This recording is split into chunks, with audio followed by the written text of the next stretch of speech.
After illegals make death threats to Texas lawmaker, he unleashes a brutal surprise on them. Texas Governor Greg Abbott hasn't minced words when it comes to the illegals residing in his state.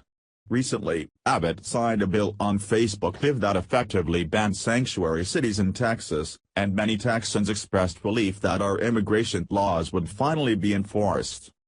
Of course, not all Texans agreed with the measure. Liberals are blessedly a minority in the state of Texas, but they are a vocal one.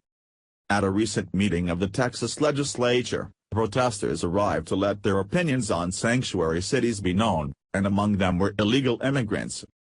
Unsurprisingly, illegals in Texas think that there should be no consequences for breaking the law, and that their poor decision to enter America illegally is something to be proud of.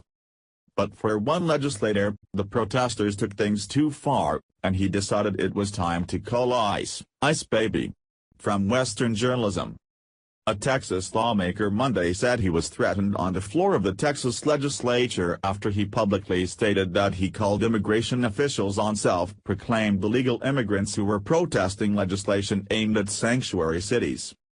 State Representative Matt Rinaldi, a Republican, said he called Immigration and Customs Enforcement after protesters dressed in red T-shirts disrupted the legislative session to protest the new Texas law that seeks to ban sanctuary cities.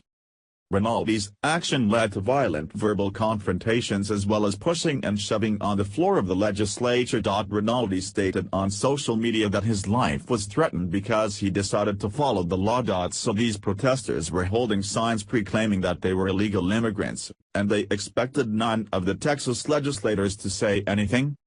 Rinaldi said he felt compelled to call ICE because Democrats on the House floor were encouraging the protesters to disobey law enforcement. It's no surprise that the liberals resorted to violence after Rinaldi decided to call their bluff.